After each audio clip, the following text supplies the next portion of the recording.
નમસ્કાર મિત્રો હું છું પિનલગીરી ગોસ્વામી। પિનલ્સ કોર્નર યુટ્યુબ ચેનલમાં તમારું સ્વાગત છે। મિત્રો આજની વિડીયોમાં વાત કરીશું આજે તારીખ 24 જાન્યુઆરીથી લઈને 2 ફેબ્રુઆરી સુધી ગુજરાતમાં કેવું રહેશે હવામાન, આવનારા દિવસોમાં હવામાનમાં કેટલો ફેરફાર થશે, આવનારા દિવસોમાં ઠંડી અને તાપમાનમાં કેટલો ફેરફાર થશે, તમામ પ્રકારની માહિતી આ એક વિડીયોમાં આપવાના છે। અત્યારે મિત્રો જ્યારે એક પછી એક વેસ્ટર્ન ડિસ્ટર્બન્સોની હારમાળા જોવા મળી રહી છે, જેના ભાગરૂપે થઈને આગામી દિવસોમાં ઉત્તર ભારત, રાજસ્થાન અને ગુજરાત સુધી ભયંકર શીતલહેર આવી શકે તેવી સંભાવના છે। ગુજરાતના અનેક વિસ્તારમાં અત્યારે ન્યૂનતમ તાપમાન 13 ડિગ્રી કરતાં પણ નીચે નોંધાઈ ગયું છે, જે મહત્વની વાત છે। આવનારા દિવસોમાં આજે ઠંડીનો પારો છે તે હજુ પણ 1 અથવા તો 2 ડિગ્રી નીચે ઉતરી શકે છે।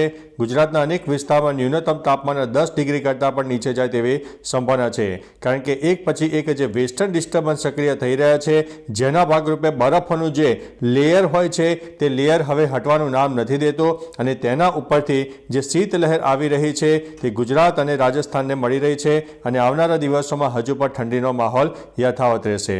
હવે મિત્રો તારીખ પ્રમાણે એક સ્ક્રોલિંગ ડાઉન કરીને તમને સમજાવવાનો પ્રયત્ન કરીશું કે આવનારા દિવસોમાં વેસ્ટર્ન ડિસ્ટર્બન્સોની જે હારમાળા છે તે આપણને ચોક્કસથી જોવા મળવાની છે।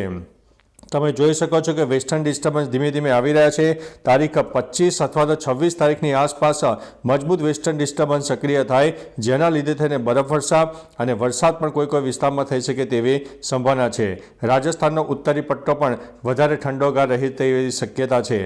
ગુજરાત સહિત રાજસ્થાન અને ઉત્તર ભારતના અનેક ભાગોમાં હજુ પણ ગાઢ ધુમ્મસ પણ જોવા મળી શકે તેવી સંભાવના છે। ઝાકળ વર્ષા પણ થાય તેવી પણ સંભાવના છે। આવનારા દિવસોમાં પાકિસ્તાન તરફ એક સાયક્લોનિક સિસ્ટમ સર્જાશે અને વેસ્ટર્ન ડિસ્ટર્બન્સની સંયુક્ત અસર જોવા મળશે, જેના ભાગરૂપે થઈને પાકિસ્તાન ઉપરાંત ઉત્તર ભારતના અનેક ભાગોમાં એક ધુમ્મસવાળો માહોલ અને વાદળછાયું વાતાવરણ જોવા મળી શકે છે। આવનારા દિવસોમાં તારીખ 29 અને 30ની આસપાસ એક મજબૂત વેસ્ટર્ન ડિસ્ટર્બન્સ સક્રિય થાય તેવી સંભાવના છે। એટલે એક પછી એક વેસ્ટર્ન ડિસ્ટર્બન્સ આપણને જોવા મળશે અને આ જે વેસ્ટર્ન ડિસ્ટર્બન્સ હશે ઘણી તાકાતવાળું હશે, ભારે બરફવર્ષા આપશે અને વરસાદ પણ આપી શકે તેવી સંભાવના છે, જેના ભાગરૂપે થઈને તારીખ 30, 31 પછી ગુજરાત અને રાજસ્થાન અનેક ભાગોમાં શીતલહેરનો માહોલ આપણને જોવા મળશે। ન્યૂનતમ તાપમાન 10 ડિગ્રી કરતાં પણ નીચે જાય તેવી પણ સંભાવના છે। એટલે મિત્રો ગુજરાતમાં આવનારા દિવસોમાં વરસાદની કોઈ શક્યતા નથી। બંગાળની ખાડીમાં એક આવનારા દિવસોમાં સાયક્લોનિક સિસ્ટમ સર્જાય, જે દક્ષિણ ભારત અને પૂર્વ ભારતના અનેક વિસ્તારમાં વરસાદ આપી શકે તેવી સંભાવના છે। એટલે મિત્રો આવનારા દિવસોમાં એક પછી એક વેસ્ટર્ન ડિસ્ટર્બન્સોની હારમાળા ચોક્કસથી જોવા મળશે।